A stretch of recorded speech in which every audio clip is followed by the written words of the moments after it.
여러분들 이렇게 뛰는 걸 보니까 제가 청와대에서 나와서 이 용산으로 온 게 얼마나 잘 된 일인지 가슴이 아주 뿌듯합니다. 네, 칭찬 주신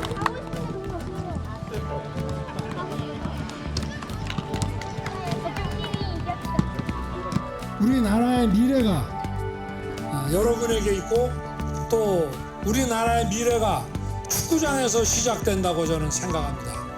우리 여러분들 파이팅! 자, 야구 대회에 참석을 해서 심판으로 변신해서 스트라이크 외치던 윤석열 대통령 모습 봤습니다. 민희수 기자, 저기가 어디길래 윤 대통령이 심판으로 변신을 한 거예요? 네, 윤 대통령 어제 이 대통령실 앞에 있는 용산 어린이정원에서 열린 유소년 야구 대회에 보신 것처럼 깜짝 심판으로 등장했습니다. 어제 날씨 굉장히 좋았는데요. 이 장소 20년 만에 주한 미군으로부터 돌려받은 땅이죠. 아하. 이곳에 공개된 정원이 열린 만큼 이를 기념하는 축제 행사가 열린 겁니다. 어제가 바로 이 야구 대회 결승전이었다고 하는데요. 윤 대통령이 주장으로 뛴 초등학교 선수와 감독에게 기념 모자와 꽃다발을 전하며 격려를 한 다음에 보신 것처럼 경기 시작 전에 심판으로 변신해 스트라이크를 외치는 세리머니를 한 것으로 전해졌습니다. 허준 변호사, 윤 대통령 참 야구 좋아하나 봐요. 지금 보면 이 점퍼도 우리 야구 대표팀 점퍼인데 저번에 미국 순방 가가지고도 아침에 이제 산책할 때 이 점퍼 입었잖아요. 그리고 얼마 전에 프로야구 이제 쉬고 가서도 딱 스트라이크 꽂은 모습, 그런 모습도 기억이 나고. 그때 당시 시구할 때 저는 사실 깜짝 놀랐습니다. 그래요? 뭐 정치인이나 뭐 당선인이나 대통령분들이 이제 이전에 저렇게 시구를 하는 모습 많이 봤지만 사실 저 정도로 와인드업 자세가 좋고 이 공이 이게 떨어지는 속도도 보면은 공 좀 만져보신 분이 아닌가라는 생각이 들 정도로 야구 전문가처럼 얘기하네요. 네, 굉장히 자세가 좋아가지고 저도 깜짝 놀랐었는데요. 그도 그럴 것이 사실 윤석열 대통령 어렸을 때부터 야구 정말 좋아했다고 해요. 글러브가 이제 가죽인데 딱딱하니까 네. 학창 시절에 이 엉덩이에 깔고 앉아서 이걸 부드럽게 만들다가 선생님한테 혼난 일화도 있을 정도로 어렸을 때부터 야구를 좋아했다고 하고 야구 명문 또 충암고 출신이잖아요. 네네. 그래서 후보 시절에도 충암고 찾아서 유니폼 입고 사진 찍은 적도 있고요. 서울 법대 시절에는 야구부 선수로 활동도 했었다고 하니까 야구 잘하는 것이 뭐 이상한 일은 아닐 것도 같습니다. 처음에 미국 가서 바이든 대통령한테 야구 물품 이렇게 또 선물 받기도 했잖아요. 사실 바이든 대통령도 이 야구 필라델피아 필리스 구단의 오랜 팬이에요. 그래서 두 사람이 야구로 통했다 이렇게 봐도 과언이 아닐 정도로 선물 네. 뭐 여러 가지 받았었습니다. 메이저리그 워싱턴 내셔널스의 홈구장인 이 내셔널파크가 그려진 야구 공도 받았었죠. 네. 그리고 미국 대통령 인장이 새겨진 이 금색 가죽 야구공이 든 유리 상자도 받았고요. 또 말씀드린 필라델피아 필리스 로고가 박힌 이 대형 상자에 이 현직 선수가 사용하던 배트와 글로브 또 야구공으로 구성된 이 빈티지 야구 수집품을 또 선물로 주기도 해서 굉장히 화제가 됐었습니다. 이종우 시장님, 네. 윤 대통령이 이렇게 야구장 가서 심판도 직접 보고 어린이들 만나서 함께 웃는 모습, 이런 모습을 우리가 정치에 좀 대입을 해서 네. 여야 만나서도 이렇게 좀 밝게 웃고 이런 모습을 좀 봤으면 좋겠어요. 네, 국민들도 아마 그걸 기대하고 있을 겁니다. 그런데 저는 점점 더 무르익어 가고 있지 않나 싶어요. 두 가지 이유입니다. 하나는 역대 대통령들이 그 여야 그 정치인들을 초대해서 환하게 웃는 모습으로 사진 찍는 그런 케이스가 주로 자랑하고 싶을 때. 자신의 어떤 치적을 좀 자랑하고 싶을 때거든요. 이를테면 외교 성과가 어느 정도 굉장히 있었을 때 그건 여야 정치인들을 부릅니다. 네. 이번에 슈퍼위크 아닙니까? 이번 주말에 그렇죠. 그 G7의 초청을 받아서 가고 또 한미일 정상회담이 열립니다. 거기에 또 프랑스와 독일 정상들은 따로 또 방한도 하고 이런 일정들 최근에 한미 정상회담, 한일 정상회담에 이어서 한미일 정상회담이 성사가 되고 아직은 모릅니다만 G8 그러니까 G8에 G8에 우리가 들어갔냐 안 들어가느냐 이것까지 이번 슈퍼위크의 G7에서 논의라도 된다면 G7에서 우리나라 포함해서 이제 포함해서. G8로 이제 확대한다 이 얘기군요. 그렇죠. 일단 이야기들이 지금 조금 무르익어 가고 있는 것 같아요. 물론 아직 확답은 없습니다. 확정된 스케줄은 없는데 만약에 그런 이야기까지 어느 정도 가시화된다면 G7까지 끝나고 돌아와서 윤 대통령이 또다시 이 국회에 그 여야 정치인들을 초청해야 된다. 이런 어떤 의견들이 좀 오를 테고요. 또 한 가지는 원내대표 회담과 관련해서 지금 이재명 당대표가 나 없이 해도 됩니다라고 일단 이야기한 게 진심이라면 네네. 그리고 또 한 가지 또 이제 그 김진표 국회의장이 이번에 원내대표 회담을 또 이 성사시키는 것을 한번 또 그러니까 거두지 않았습니까? 거기에 대해서 대통령실도 긍정적으로 반응한 것을 보면 꼭 이재명 당대표와의 영수회담이 아니라면 여야 정치인들을 또 초청해서 국회에서나 혹은 또 대통령실의 또 영빈관, 청와대 영빈관에서 한번 그런 모습이 연출되지 않을까? 이번 슈퍼위크가 지나면 하는 생각도 해봅니다. 근데 그러려면 또 민주당 박강원 원내대표의 또 양보가 또 있어야 되잖아요. 근데 김진표 국회의장의 표현이 어쨌든 그 이전에 한번 이 박강원 대표가 당대표가 먼저 해야 됩니다. 그렇죠. 한 이후에 김진표 국회의장이 그것을 성사시킨다라는 말이 있는 상황이라면 의장의 어떤 의지가 여야의 어떤 분위기를 한번 또 무리있게 만들 수도 있다고 생각을 해요. 그렇군요. 허지원 변호사, 지금 이종훈 실장이 G7 정상회의 얘기를 해줬는데 자, 윤 대통령이 여기를 가서 여기 히로시마예요. 그런데 특별한 일정들이 있더라고요. 보니까 이 히로시마 원폭 한국인 희생자 위령비를 참배를 한다고 하는데 이게 이제 우리 대통령으로서는 처음 가는 거죠, 여기가? 네, 우리나라 대통령으로서는 처음 참배하는 거고 양국 정상이 공동해서 참배하는 것도 이번이 처음이고요. 네. 다만 일본에서는 99년에 오부치 총리가 이미 한번 참배했던 적이 있었는데 일본에서 이걸 먼저 제안을 했거든요. 이번에 G7 회의 이제 호스트 자격으로 윤 대통령을 이게 추대를 하면서 원폭 희생자 위령비 같이 가서 참배하자 이렇게 먼저 제안했다는 점에서 좀 한국에서 국내에서는 상당히 좀 의미 있는 진전이다 이렇게 평가하는 목소리들이 있습니다. 김준일 에디터, 오늘 한 조간에 기시다 총리하고 단독 인터뷰한 기사가 나왔더라고요. 근데 예. 여기 보니까 저번에 이제 정상회담 한 뒤에 한일 정상 공동 기자회견 할 때 기시다 총리가 한 말 있잖아요. 나 자신은 당시 혹독한 환경 속에서 일하게 된 수많은 분이 매우 힘들고 슬픈 경험을 하신 데 대해서 가슴 아프게 생각을 한다. 저희가 이제 여기 그래픽으로 이제 만들어놨는데 이게 보니까 본인 생각을 본인 말로 솔직하게 얘기한 거다 이렇게 답변을 했더라고요. 근데 이 말 할 때 일본 관료들도 상당히 많이 놀랬다고 하는데요. 정말 뭐 놀랐는지는 제가 확인할 길이 없으니 그런데 이제 기시다 총리 같은 경우에는 일본에서 외무상을 가장 오래 한 강력 외교 전문가입니다. 그래서 발언 하나하나에 빈틈 하나 잡기도 힘들다. 그리고 고도로 계산돼서 모든 행동, 뭐 이렇게 인사하는 것까지 다 계산해서 걸음걸이까지 계산해서 하는 사람이라는 게 그 주된 평가입니다. 그래서 이거를 우발적으로 나왔을 가능성은 저희 거의 제로라고 봅니다. 이거는 기시다 총리가 굉장히 계산해서 일본 국내 정치와 한국을 방문한 이 한국인에게 뭔가 선물을 주기 위해서 그래서 개인 자격으로 가슴 아프게 생각한다는 감정을 드러낸 것이고 이거를 이제 사과의 의미로 절대 아니다라고 선을 그었고 한국인 강제징용자라고 지칭한 것도 그거에 대해서 답변을 하지 않았거든요. 네. 그러니까 이거는 그냥 뭐 절충안이었죠. 모두를 만족시키기 위해서. 그래서 뭐 일본 관료들이 놀랐을 수는 있지만은 어쨌든 이게 우발적이거나 돌발적인 거나 아닌 거는 확실하다. 그리고 어쨌든 노력은 했다. 근데 우리는 만족스럽지 못했다. 뭐 이 정도로 평가를 할 수 있을 것 같아요. 이종훈 시장님. 네. 대통령실 고위 관계자가 이 기시다 총리 관련해 상당히 흥미로운 얘기를 했더라고요.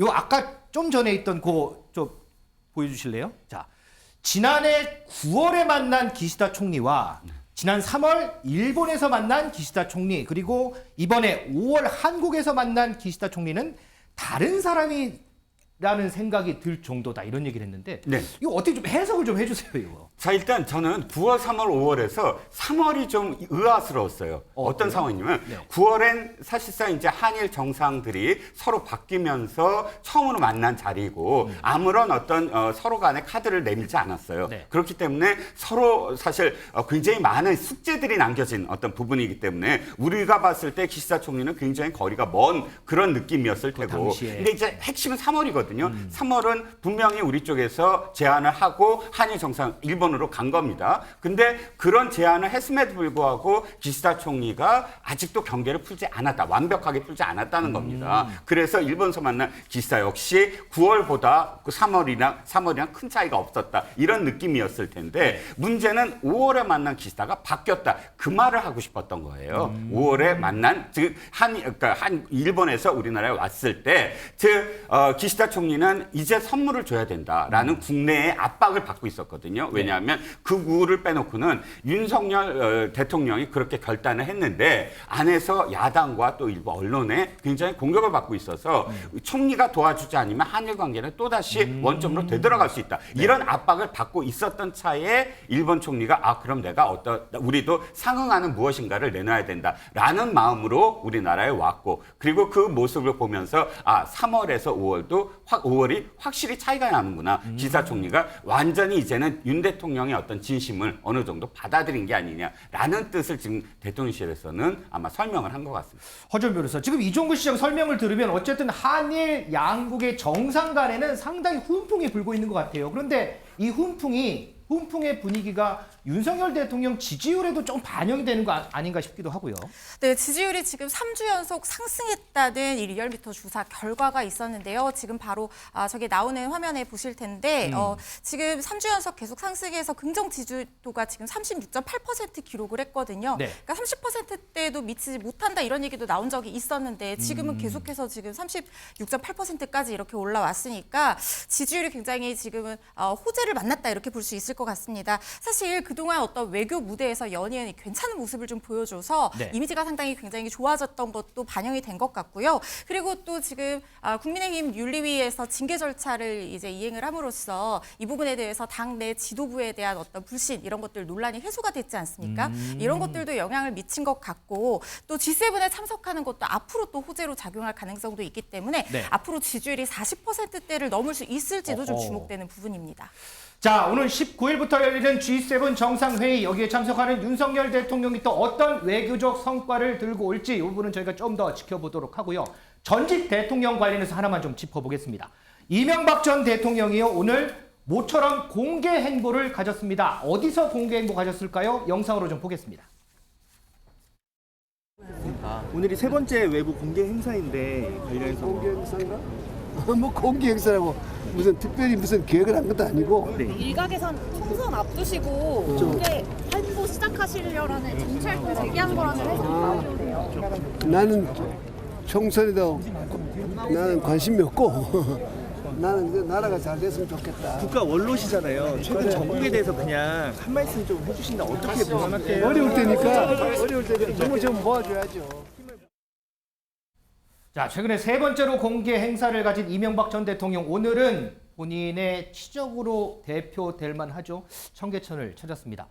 김준일 에디터, 네. 조금 전에 이제 현장 기자도 질문을 했지만 이번에 청계천 찾은 게 정치적 해석으로 정치적 활동 재개 아니냐 이런 해석 나온다 이런 질문을 했는데 그건 아니라고 했어요. 어떻게 보세요? 그러니까 친이계를 뭐 다시 결집해가지고 뭐 정계에 많이 진출시킨다든지 저는 이런 거는 아니라고 봅니다. 다만 이제 이명박 대통령이 공도 있고 과는 있는데 네. 감옥에 갔다 오면서 과만 너무 부각이 되고 본인이 한 치적들 뭐 이를테면은 청계천 같은 경우나 뭐 이런 버스 전용 노선 이런 것들은 굉장히 잘한 거거든요. 이런 것들이 좀 폄하되는 것에 대해서 아쉬움이 있었다라는 게 또 후문으로 들리고 있어요. 그래서 그런 치적들 위주로 좀 다니는 것 같고 이게 뭐 크게 보면은 뭐 윤석열 대통령이나 정부 여당에도 도움이 되겠죠. 그런 차원에서는 어떤 뭐 정치적으로 해석을 할 수 있겠지만은 뭐 친이계 뭐 이재호 고문을 뭐 이렇게 다시 뭐 정계에 진출시키는 이런 것들은 다 이제 사실 흘러간 물들이라서 그런 것들은 좀 과도한 해석인 것 같습니다. 예.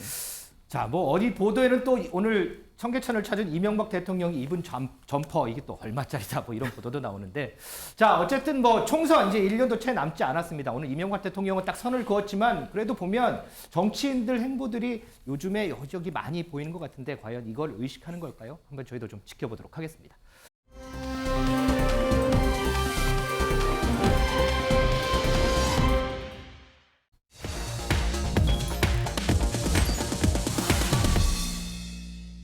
자, 민주당 안민석 의원이 최서원 씨 개명 전에 최순실 씨와 관련해서 허위 사실을 유포한 혐의로 검찰에 다시 넘겨졌습니다.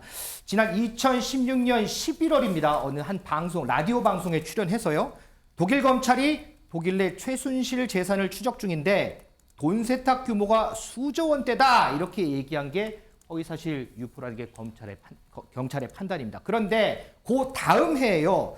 또 독일 수사당국에서 직접 들은 것처럼 한 얘기들이 또 있거든요. 그 얘기 한번 좀 듣고 오겠습니다. 오히려 독일 검찰 쪽에서 이야기되는 약 7조에서 8조 정도, 맥시멈 10조 정도. 검찰에서 얘기되는 건 맞아요? 독일 검찰에서? 제가 독일 검찰을 만났던 유일한 제가 사람인데요.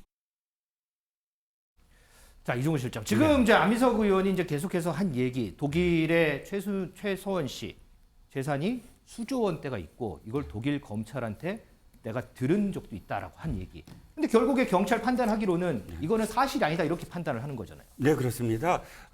당시에 안민석 의원은 직접 유럽으로 갔고 그래서 8박 9일간의 어떤 일정을 소화하고 왔죠. 당시에 간 이유도 최서원 씨의 재산을 추적하겠다라는 이유로 갔었는데 문제는 이제 경찰이 이렇게 이것이 허위 사실이다라고 판단하게 된 동기가 독일에서 이 회신을 기다렸거든요. 지금까지. 근데 독일의 수사 당국이 4월 달에 회신을 했습니다. 이 사실과 관련해서 네. 그것을 기반으로 해서 이건 사실이 아니다라고 판단을 한 것 같고요. 안민석 의원이 사실 그 당시에 독일 재산만이 아니라 최서원 씨의 총 재산이 300조가 넘는다든지 혹은 880조에 이른다든지 이런 발언들을 인터뷰에서 했다가 나중에 나 그런 발언 한 적이 없다라고 또 수습을 했는데 사실 그 발언들은 아직 동영상으로 남아 있어서 도리어 그때 수습을 못했던 어떤 상황들도 많았습니다. 어찌됐든 안민석 의원이 당시 어떤 분위기를 타고 이렇게 미확인 그런 이 사실들은 사실이냐 뭐 이렇게 이야기했는데 그것과 관련해서는 아무리 뭐 시간이 지났다고 하더라도 본인이 책임질 부분은 책임을 져야 되지 않을까 싶습니다. 김준일 에디터 보니까 이제 최서원 씨가 안민석 의원을 고소한 게 이번에 두 번째더라고요. 그러니까 예전에 한번 뭐 사드 도입에 최서원 씨가 관여했다 뭐 이런 발언해서 그때 또 한번 고소당하기도 했고. 그러면 이렇게 된다라고 하면 안민석 의원이 얘기하는 최서원 씨와 관련된 것들 신뢰성을 조금 받기 힘들지 않나 싶기도 하고 좀 어떠세요? 뭐 사실관계는 좀 다 따져봐야 될 필요는 있는데 사실 안민석 의원이 조금 부풀려서 얘기한 것 아니냐 그런 얘기들은 그때 당시에도 있었어요. 예를 들면은 최순실 재산 300조 원 뭐 이런 얘기들도 막 나오고 그랬거든요. 그게 이제 아까 전에 얘기했던 독일에서 뭐 이제 검찰 그쪽 수사기관 얘기를 들어보니까 그런 얘기가 있다더라 그런 건데 전체적으로 보면 부풀려진 부분은 있습니다. 그래서 이게 이제 뭐 이제 법정으로 가게 될 것 같은데 중요한 거는 얼마나 이게 당시에 믿을 만한 소스로 이렇게 생각을 하고 판단을 해서 발언까지 나왔는지 소위 말해서 위법성 조각 사유가 있는지 아닌지는 봐야 될 것 같은데 좀 안민석 의원이 전체적으로 보면 좀 진영에 입각해서 조금 강하게 발언을 하는 경우들이 굉장히 많았어요. 예를 들면은 뭐 장자연 사건의 증인인 윤지호 씨 이제 들어와가지고 사실 안민석 의원이 굉장히 많이 후원을 해줘가지고 윤지호 씨가 활동을 했는데 목격자라고 얘기를 했지만 다 허위로 밝혀졌거든요. 그리고 지금 캐나다에 도피해가지고 지금 인터폴 수배 중인데 잘 뭐 막 본인이 잘 먹고 지내는 것도 올리고 그렇습니다. 그래서 그런 부분에 있어서는 상당히 좀 아쉬운 부분이 많이 남습니다. 다만 이제 그 당시에 여러 가지 확인되지 않은 부분들이 있었던 것도 사실이고 그거를 좀 전달하는 과정에서 조금 이제 좀 아쉬운 부분이 있었던 건 사실이니까 그건 법정에서 좀 가려야 될 것 같습니다. 자, 미지수 기자, 이런 안민석을 향해서 최서원 씨의 딸 정유라 씨가 한마디 했어요. 맞습니다. 정유라 씨 어제 오후에 SNS 글을 하나 올렸는데요. 네. 이번 경찰 발표에 대해 멀리 안 나간다 이야기하면서 멀리 안 나간다요? 맞습니다. 김남구 의원을 향한 이 장해찬 최고위원의 발언을 인용하기도 했습니다. 바로 울지 말고 얘기를 해보시라. 의원님 불안해 떠는 소리가 남양주까지 들린다며 존재하지도 않는 비자금 독일에서 거의 다 찾았다더니 지금이라도 찾아오시면 혐의가 사라질 텐데 이해가 가지 않는다 이렇게 비꼬았습니다. 또 오늘에 또 글을 하나 더 올렸는데요. 오늘이에요? 네, 정유라 씨, 박근혜 전 대통령의 제부인 이 신동욱 씨가 추미애 전 장관의 불륜설을 제기했다가 징역 8개월형을 선고받았거든요. 이 재판을 인용하면서 그런 식으로 따진다면 정유라 출생 의혹을 제기했던 안민석 의원은 무기징역감이다 이렇게 비판하기도 했습니다. 허전 변호사, 이 정유라 씨 제가 조금 전에 오프닝에서도 얘기했지만 최근에 본인 후원금 받는 계좌에 구원 계속해서 입금하는 사람들 때문에 좀 곤혹이다 이런 얘기 있더라고요. 근데 입금자 이름이 굉장히 좀 이상합니다. 이상해요? 네, 정유라 씨 얘기에 따르면 입금되는 그 이름이 표시가 되잖아요, 통장에. 그런데 뭐 봉황의 이름으로 당신들을 처단해 경적 필패, 이게 적을 얕보면 반드시 실패한다는 뜻이죠. 그리고 이제 저는 죽을 수 없겠습니다. 이런 것들이 짧게 잘라져서 하루에도 여러 번씩 9원씩 계속해서 입금을 하는 사람이 있다는 거예요. 아, 그런 이름으로 구원을 입금한다는 거예요? 그렇죠. 보낸 사람 이름에 그걸 적어서 보낸다는 겁니다. 그래서 정유라 씨가 처음에는 자기도 좀 정신이 좀 이상한 사람 같아서 그냥 그러려니 하고 넘겼는데 이게 계속되니까 이제는 무섭다는 거예요. 그래서 이 캡처한 내역 같은 것들을 공개를 하면서 이걸 계속해서 보내면 뭐 정통망법상 이 불안감 조성죄로 법적 대응하겠다라고 하는데 제가 성립될지는 그 문헌의 구체적인 내용이나 횟수라든가 경위라든가 이런 것들 종합적으로 고려해서 판단돼야 될 것으로 보입니다. 자, 지금 정유라 씨 얘기를 하니까요. 최근에 정유라 씨하고 이 장 외적으로 논쟁을 붙는 사람이 한 명 생각이 납니다. 바로 조국 전 장관의 딸 조민 씨 얘긴데요. 조민 씨가 최근에 본인에게 제기됐던 총선 이 출마설에 대해서 나는 출마할 생각 없다 이렇게 아니라고 딱 선을 딱 그었는데 여기에 대해서 이종훈 실장, 네네. 정유라 씨가 또 한마디 또 거들었어요. 네, 그렇습니다. 조민 씨가 11일 오후 자신의 SNS를 통해서 계속 총선 출마설과 관련해서 다시 한번 좀 못을 박았지요. 네. 제가 내년 총선에 출마할 수 있다는 보도가 증가하고 있다 하면서 이런 보도가 반복되는 것에 피로감을 느낀다. 정치할 생각 없다라고 아예 못을 박았습니다. 사실 정치할 생각이 있다라는 그런 그 내용이 왜 나오냐면 조민 씨가 아주 적극적으로 지금 SNS 활동을 하지 않습니까? 맞아요. 그런데 이제 그 일각에서는 어머니가 지금 사실 감옥에 있고 또 아버지가 계속 재판을 받는 상황에서 자신이 나는 무엇을 잘 먹고 있습니다. 어디에 가서 이런 활동을 합니다라는 것을 보이는 것이 과연 옳은 일인가? 그 이유가 자신의 진짜 SNS에 소개시키기보다는 정치적인 어떤 목적이 있는 게 아니냐? 이런 지금 비판이 많았습니다. 그러자 어쨌든 조민 씨가 선을 그었는데 그 선을 그었음에도 불구하고 정유라 씨는 같은 그런 이 학교와 관련된 그런 의혹을 받은 입장에서 자신이 지금 겪고 있는 그런 아픔에 비해서 조민 씨는 저렇게 지금 이 조명을 받고 있는 것. 이것이 바로 사실 굉장히 불균형하다라는 그런 의미로 지금 조민 씨를 계속 공격을 하고 있는 것 같습니다. 김준일, 근데 이제 보면 정유라 씨가 이제 조민 씨를 언급한 경우는 몇 번을 봤거든요. 그런데 또 반대로 생각해 보면 조민 씨가 정유라 씨를 언급한 경우는 글쎄 못 본 것 같기도 하고요.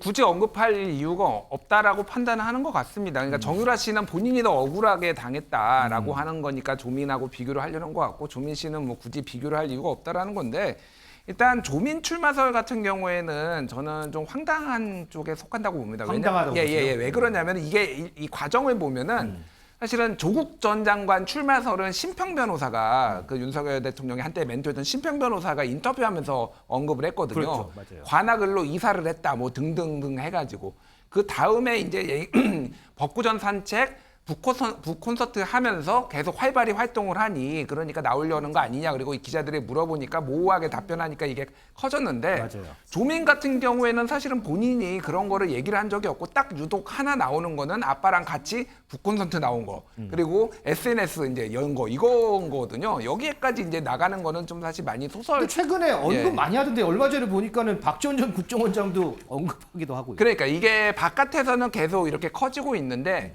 그러니까 민주당이 조민 씨한테 주고 만약에 저는 조국 전 장관한테 줄 가능성은 배제하지 않습니다. 근데 조민 씨한테 줄까요? 조민 씨는 아무것도 정치 활동이 없는 사람인데 준다라는 거는 굉장히 총선을 이상하게 가는 거죠. 그러니까 그래서 가능성 거의 없다라고 개인적으로 판단하고 있는데 워낙 이제 이게 재밌으니까 다들 한마디씩 지금 얹으면서 좀 이게 커지는 것 같습니다. 자, 안민석 의원 그리고 정유라 씨 여기에 조민 씨 얘기까지 한번 해봤습니다.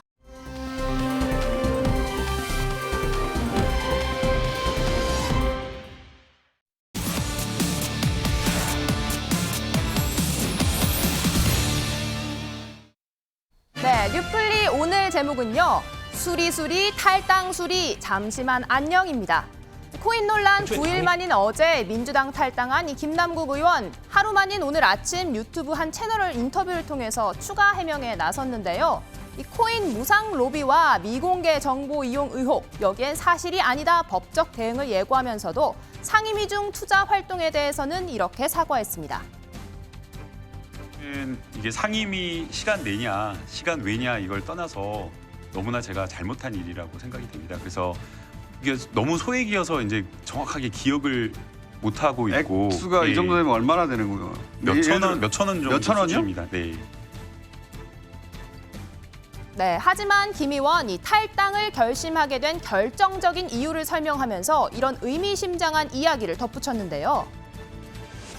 또 하나 제가 탈당을 해야겠다고 생각한 이유가 저는 이 정보가 어떻게 왜 이 시기에 나왔는지 1년 전 이야기고요. 근데요, 제가 시작이지 끝이 아닐 거라는 생각이 있습니다. 만약 이런 폭발적인 이슈를 총선 전에 터뜨릴 수도 있었을 텐데 굳이 먼저 한참 1년 전에 터뜨렸다라고 한다면 또 다른 무엇인가를 가지고 있는 것 아니냐라는 순차 그런 생각을 할 수밖에 없습니다. 윤희숙 의원이 본인이 거짓 해명한 것에 대해서 국민에게 머리를 숙여야 되는데 마치 무슨 본인이 독립운동이라도 하는 것처럼 이렇게 당당한 것 자체가 좀 상식적이지 않은 것 같습니다.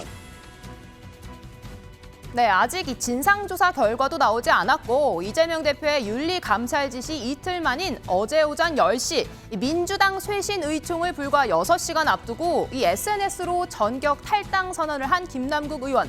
이 사랑하는 당을 잠시 떠난다는 말 2번이나 반복했습니다.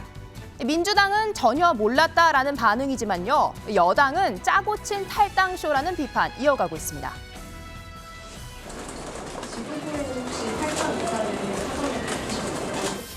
그거는 저도 잘 모르겠고요. 저도 기자들 전화 받고 페북에 올렸다는 이야기를 들었으니까.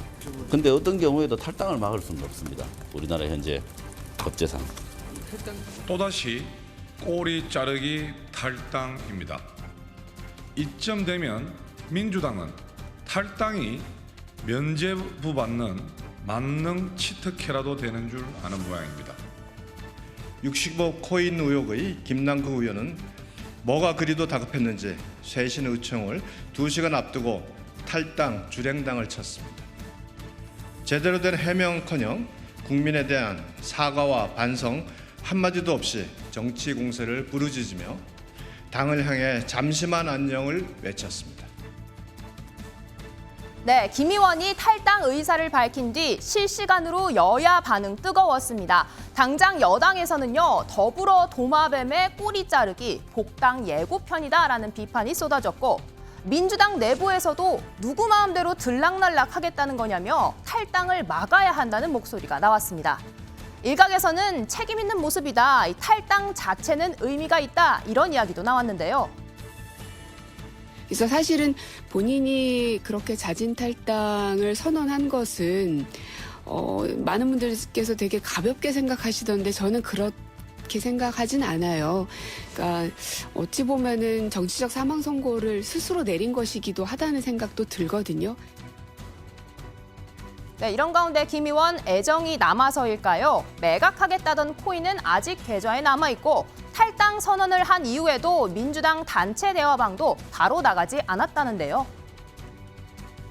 아예 그럼 지금 탈당계 내고 뭐 의원들 단톡방 이런 데서 다 빠지고 단톡방이 아직 남아있더라고요. 어제 새벽에도 글을 쓰셨고 그러니까 막 후속 논의가 진행되고 있는 방인데 그래서 어떤 분이 좀 나가달라고 했는데 나갔는지 안 나갔는지 아직 확인 못했어요.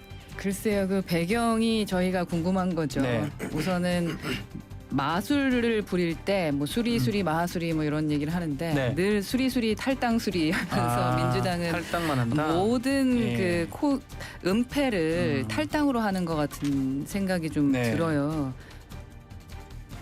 네, 민주당 의원의 탈당이 마법의 주문처럼 들리는 이유. 이슈가 터졌을 때 자진 탈당 혹은 위장 탈당의 전례가 있기 때문인데요.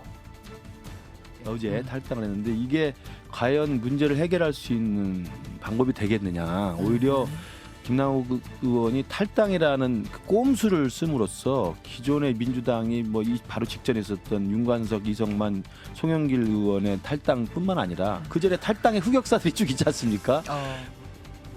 제가 뭘 위장 탈당을 했습니까? 복당 약속을 누가 했어요? 언제 복당 약속을 했단 말이에요? 민영배 의원이 오늘 민주당으로 복당합니다. 이제는 국민과 당원께 양해를 구하고 민 의원을 복당시키는 것이 책임지는 자세라고 판단합니다. 네, 어제 김 의원의 결단으로 다시 소환된 반성 없는 탈당, 꼼수 탈당 이미지에 민주당 의원들 어제 쇄신 의촌장에서 단단히 화가 났습니다. 김남국 의원 무책임하다고 얘기했고요.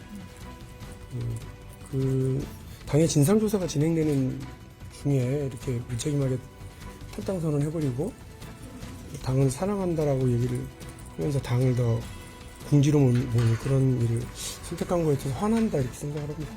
그래서 되게 화가 나 있고 그리고 이제 지금 우리가 뭐 선제적 대응 이런 거를 다 놓쳤잖아요. 네, 하지만 김남국 의원의 각별한 코인 투자, 민주당 내부에서는 이미 알고 있었다 이런 이야기도 나왔습니다. 최강욱 의원의 성희롱 논란으로까지 불거지기도 했던 이 짤짤이 발언, 알고 보니 김남국 의원이 당시 집중하던 이 코인을 뜻한 것이 하는 반전 주장도 나왔고요. 이 장경태 의원도 공공연한 사실이었다 이렇게 밝혔는데요. 네, 절대. 남궁형은 굉장히 친절하고 저는 이제 이번 거에서 남궁형 10억 넘게 주사. 저도 생각합니다. 아니 그 비트코인. 비트코인 코인으로 벌었죠. 코인 아마. 코인으로 벌었다더라 이런 건 사실 정치부 기자라면 대부분 다 저는 한 번쯤은 들어봤을 내용입니다. 뭐 사실 뭐 그래서 막 특종이다라고까지 말할 수는 없을 것 같고요. 예. 대부분 다 그 정도의 정보는 다 있었던 것으로 알고 있습니다. 네, 김준일 에디터님, 어제로 시간을 좀 되돌아 가보겠습니다. 오후 2시에 탈당계를 냈어요. 그리고 오후 4시에 이재명 의원이 공식 사과를 했습니다. 사전 교감이 있었을까 이런 이야기가 나오고 있는데 어떻게 보십니까? 일단 뭐 민주당은 부인하고 있는데 그냥 상식적으로 우리가 한번 판단을 해보자고요. 상황에 대해서.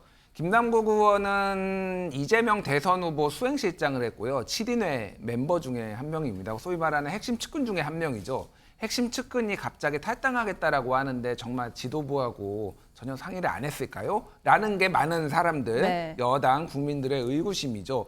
전혀 모르는 것도 이상합니다. 그러면 그것도 이상해요. 그러니까 이렇게 중요한 문제를 전혀 모르게 김남국 의원이 독단적으로 행동하는 것도 이상하고 그런 부분들이 상당히 이제 당에서도 당이 그럼 이 사태 파악도 못 하고 있는 거 아니야? 이렇게 이제 볼 수밖에 없는 거죠. 가장 중요한 거는 징계가 절차가 개시되기 전에 뭐 이견은 있지만 이거를 아직 조사는 들어갔지만 징계가 아니라고 보는 사람들이 많으니까 그 전에 탈당을 하면은. 이를테면 징계가 개시되고 탈당을 하면 이거는 5년 동안 복당을 못하게 돼 있는데 그거를 피하기 위해서 한 거 아니냐. 그리고 진상조사를 피하기 위해서 한 거 아니냐. 이런 얘기들이 나옵니다. 진상조사 같은 경우에는 이게 가장 황당한 게 뭐냐면 김남국 의원이 본인이 진상조사를 당에 요청을 했어요. 그리고 그 이후에 이용거래소, 전자지갑, 거래 코인 목록, 수입 등등을 하나도 제출하지 않고 그런 다음에 지금 탈당을 해버려서 진상조사를 완전히 무력화시켜버렸습니다. 그러니까 이거는 당도 그렇고 민주당도 그렇고 김남국 의원도 그렇고 정무적으로도 그렇고 도덕적으로도 실패한 대응이다. 그리고 사태는 더 커지고 있다. 이렇게 볼 수밖에 없을 것 같아요. 네.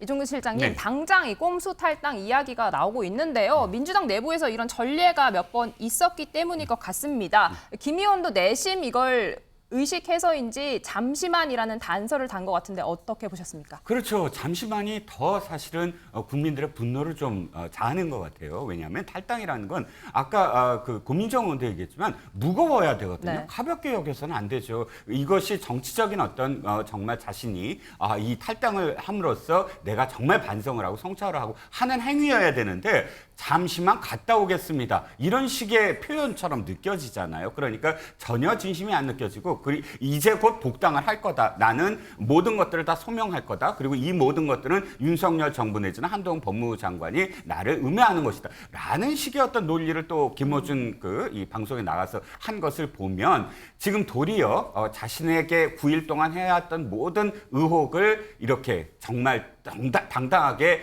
헤쳐나가는 것이 아니라 자신이 이제 역으로 공격을 해서 이 모면한 다음에 다시 복당하는 이 전임 그런 의원들의 행태를 그대로 답습한 게 아니냐. 이것 때문에 지금 사실 더 오늘 비판을 많이 받고 있는 상황입니다.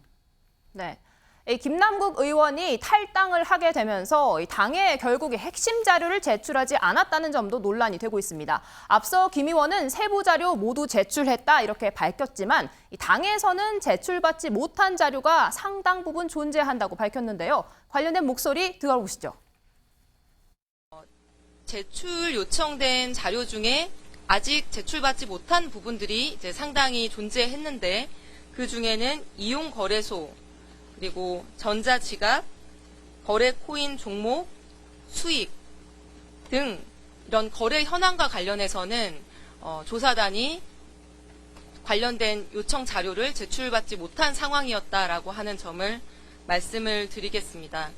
금요일 날 그것을 해당 그때까지 바로 거래소에 얘기에는 해당 거래소에 통계를 내서 좀 달라고 했는데 그거는 시스템상으로 불가능하다라는 답변을 받았고 그래서 현장에서 다 열람해서 보여드린 그런 상황이었습니다. 네, 하주인 변호사님, 김남국 의원 현장에서 보여줬다, 뭐 스크린으로 전체 띄워줬다 이런 얘기도 했는데 사실 기록이 수천 장에 달한다고 했습니다. 열람만으로 사실 파악을 하기는 현실적으로 어려울 것 같은데 핵심적인 내용은 제출하지 않았다 이런 해석 어떻게 보십니까? 저는 사실 김남국 의원이 도대체 무슨 자료를 제출했는지 잘 모르겠습니다. 핵심 자료뿐만 아니라 사실상 지금 제기되는 의혹을 파악할 수 있는 어떠한 자료도 제공하지 않았다. 저는 이런 생각이 개인적으로 들거든요. 지금 제기되는 의혹이 뭐 코인을 많이 보유하고 있고 돈이 많다고 해서 나쁜 게 아니에요. 김남국 의원에게 지금 제기되는 의혹은 이걸 내부 정보를 이용해서 이런 것들을 투자했는지. 왜냐하면 지금 선택한 종목들이 일부 나온 것만 해도 굉장히 마이너한, 그러니까 우리가 일반적으로 많이 투자하지 않는, 그래서 그만큼 위험도가 높은 종목들에 엄청난 돈을, 거액을 투자를 했거든요.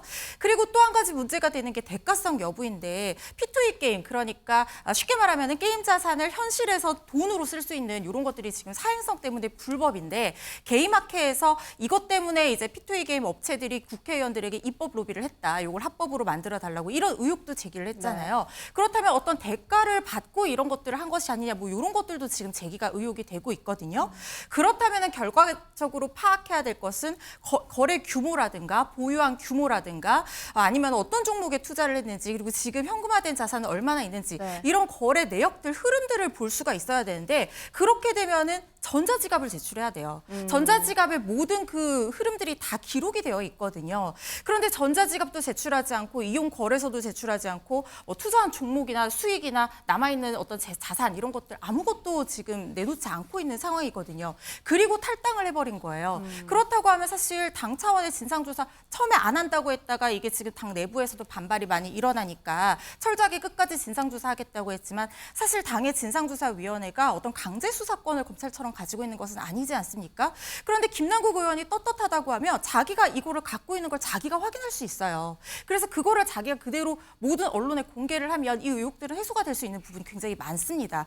그런데 그걸 하지 않고 있고 지금 나오는 재산들도 뭐 9억이라고 했다가 12억이라고 맞습니다. 했다가 역추적 당해서 지갑을 확인하게 되고 이런 상황들이 꼬리에 꼬리를 물고 이어지다 보니까 점점 더 의혹이 커지고 있는 상황에서 탈당을 해버리니까 일각에서는 재산과 당적을 교환한 것이 아니냐 이런 비판의 목소리들이 나오고 있는 거라고 생각합니다. 네, 이종근 실장님, 그래서 결론적으로 의원직도 지켰고 재산도 지켰다 이런 비판이 나오고 있습니다. 문제가 된 코인 아직도 처분하지 않았다라고 이야기가 나오는데요. 네, 개인적으로는 사실 어떤 재산을 팔라 말라 할 수는 없을 것 같아요. 저는 자본주의 국가에서 아무리 어떤 문제가 생기더라도 불법적으로 자신이 취득하지 아니한 어떤 재산에 대해서 권유를 했다고 해서 그걸 팔라라고 강요할 수는 없죠. 하지만 그럼에도 불구하고 지금 뭐가 문제냐면 자신이 지금 다 해명하겠다, 자료도 다 제출했다, 그리고 그 권유도 받아들이겠다. 자신의 입으로 한 거잖아요. 그런데 그 어떤 것도 지키지 않았다. 그런 의미에서는 재산이, 이 코인 역시 처음부터 의사가 없었구나. 자신이 해명도 그렇고 이것을 팔 의사가 처음부터 없었음에도 불구하고 지금 그때를 모면하기 위한 정치적 발언이었구나라는 점에서 실망을 주는 것이죠. 네, 김진일 에디터. 어제 탈당하고 하루 만인 오늘 첫 공개 행보가 김어준의 뉴스공장 유튜브 채널에 나오는 거였습니다. 강성 지지층을 향한 구애 해명에 더 집중하는 게 아니냐 이런 비판이 나오는데요. 또 김남국 의원 응원 챌린지라고 해서 뭐 후원금 모으는 계좌도 생겼다라고 합니다. 이런 상황 윤석열 정부의 실정을 덮기 위한 이슈몰이다 이렇게 또 정치적인 이슈로 이야기를 하는데 어떻게 보셨습니까? 일단 2번 언론 인터뷰를 막 본격적으로 이제 불거지고 나서 2번 인터뷰를 한 게 있는데 김어준의 뉴스공장이잖아요. 이거는 뭐 지지층을 보고 가겠다. 이 상황에서는 지금 믿을 거는 지지층밖에 없다 이제 보는 것 같습니다. 이거는 일종의 조국 사태 이후로 작은 남국 사태 뭐 이렇게 봐야 될 것 같아요. 그때도 비슷하게 이제 조국 장관을 응원하는 그런 목소리들이 있었잖아요.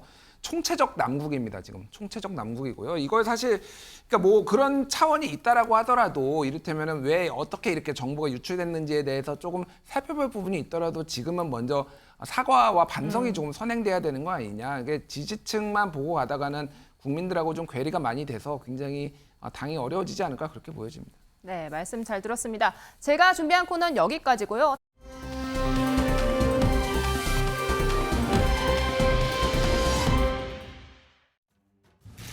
안 그래도 어려운 민생고 속에서 신음하시는 우리 국민 여러분께 우리 당 소속 국회의원이 그런 문제로 국민들께 심려를 끼쳐 드린 점에 대해서 더불어민주당을 대표해서 진심으로 사과드린다는 말씀을 드리려고 합니다. 우리 국민들께 실망을 드린 점에 대해서는 입이 10개라도 할 말이 없을 것입니다. 죄송합니다.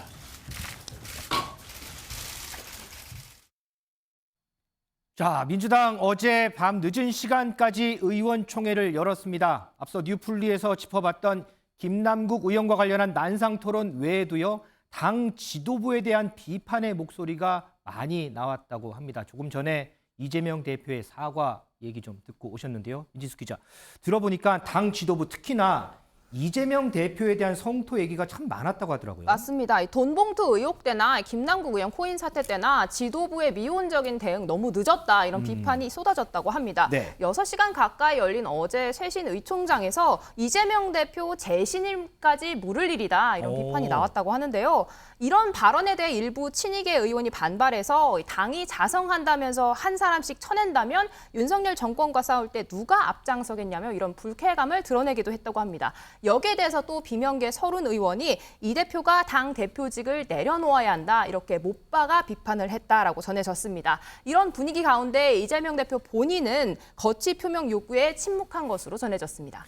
이종호 시장님, 지금 민지숙 기자 얘기를 들어보면 이재명 대표에 대한 재신임 얘기, 여기에 대해서 뭐 친명, 비명, 의견이 분분한 상황, 뭐 여러 가지 얘기들이 나오는데 양이원영 의원도 SNS에 이제 본색을 드러낸다 뭐 이런 표현까지 썼는데 그래서 이 부분이 다시 이 계파 갈등으로 번지는 건 아닌지 이런 생각도 좀 드네요. 아마 비명계에서는 이것이 사실상 마지노선이다. 이것을 갖고 공천과 관련해서 사실 D-1년입니다. 딱 공천이 아니라면 이렇게까지 불거지지 않았을 것이다라는 생각도 들고요. 비명계에서는 우리들이 모두 다 지금 학살당한 거 아니냐 이런 어떤 두려움이 많았을 텐데 지금 돈봉투 사건에 이어서 연달아서 지금 당 지도부가 책임져야 될 만한 사안이 벌어지니까 이것과 관련해서는 확실히 선을 그어야 된다라고 지금 공격에 나서고 있는 것이고요. 양이원영 의원 같은 경우는 철험회 소속이잖아요. 지금 이야기되고 있는 걸 보면 철험회 해체 얘기가 내부에서 나오고 있거든요. 철험회 해체라는 건 철험회에 소속돼 있는 비례대표도 많고 또 자신이 초선이니까 그 지역을 또 재선을 받아야 되고 이런 것들이 얽혀가면서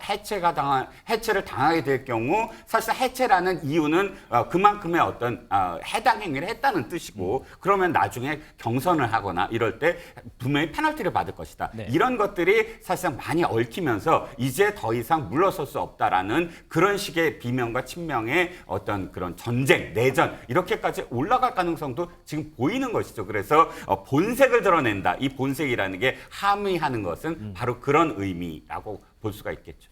그러면 김준일 에디터, 이런 상황에서 이재명 대표가 할 수 있는 선택은 뭘까? 자, 그래요. 재신임 한번 물어봅시다. 확실하게 한번 물어봅시다. 이렇게 할 수는 없는 거 아니에요?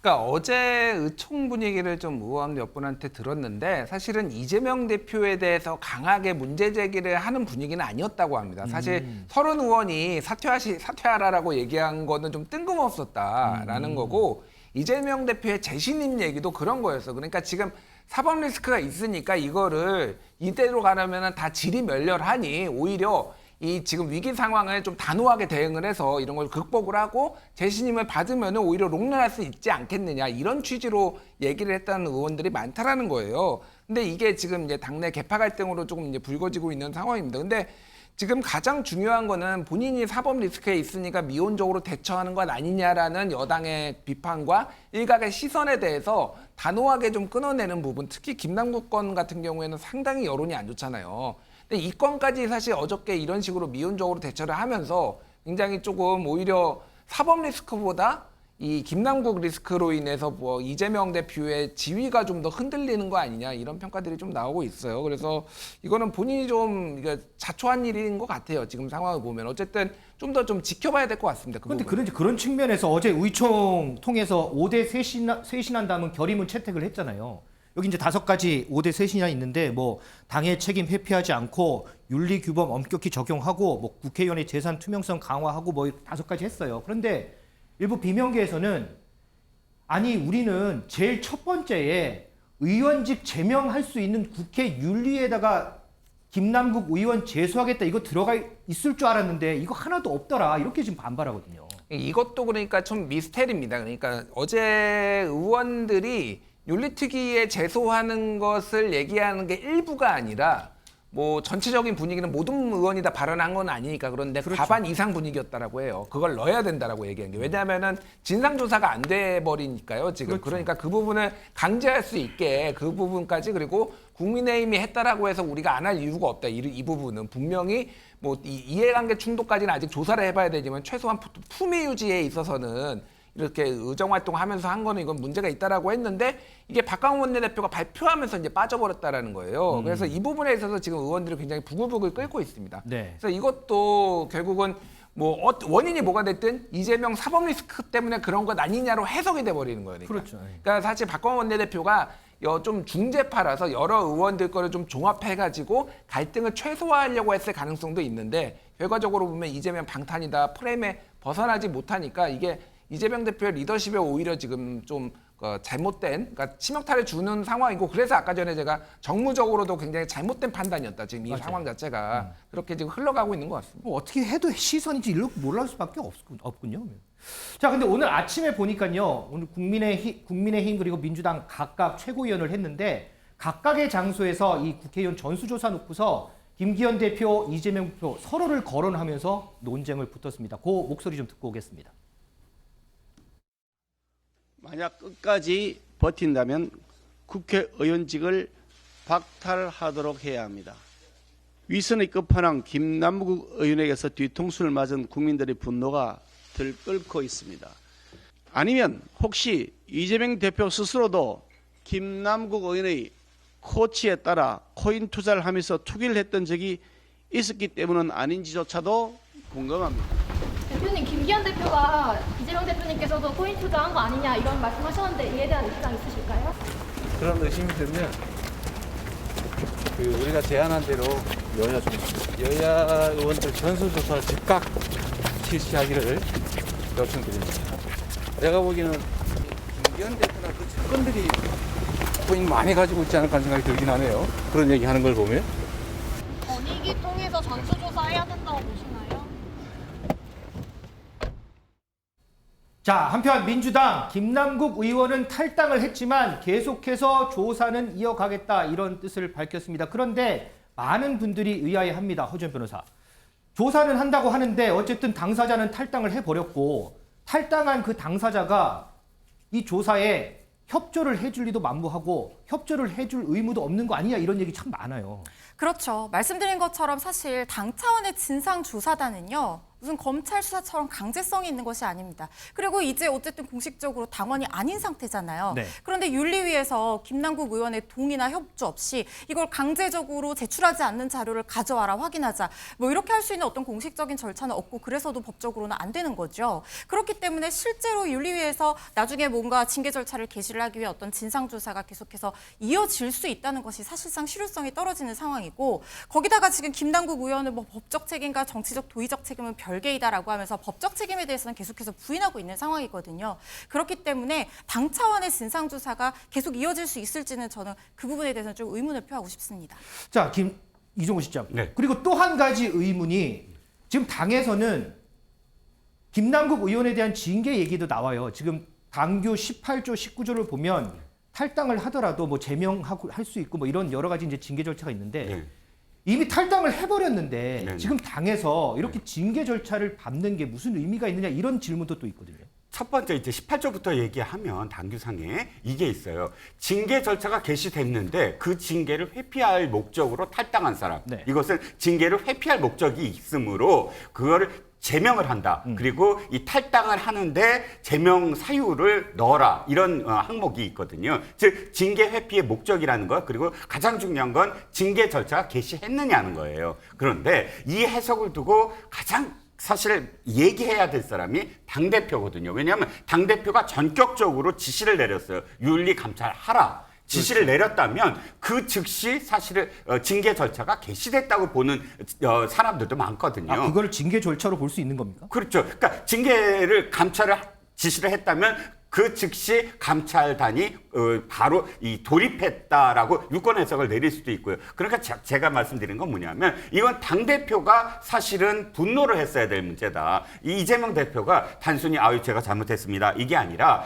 우리 당이 사실 그 국정 운영, 그 국감장에서 이런 코인 같은 사적인 이익을 추구했다. 있을 수 없는 일이다라고 뭐 한다든지 혹은 이런 것들을 전제로 해서 당대표가 꾸짖고 사실 반성을 했어야 되는데 그런 점이 전혀 없고 또 자신이 후보 시절에 있는데 이런 어떤 상황들이 연결되므로 사실상 이런 그 18조와 관련돼서 당대표가 지금 문제가 있었다는 전 생각입니다. 자, 김준호 에디터 짧게요. 이미 당 떠난 김남국 의원에 대한 징계를 논의하는 민주당 어떻게 보세요? 그러니까 좀 만시지탄인 것 같은데요. 그래도 그나마 꼼수 탈당, 꼼수 복당을 안 하게 하기 위해서 좀 강하게 선을 긋는 거로는 사례가 좀 될 수도 있고 또 하나는 어쨌든 이렇게 함으로 인해서 진상조사에 조금 협조를 해라 이런 압박으로는 좀 이용될 수 있지 않을까 그렇게 보여집니다. 알겠습니다. 자, 탈당한 김남국 의원까지 얘기해봤습니다.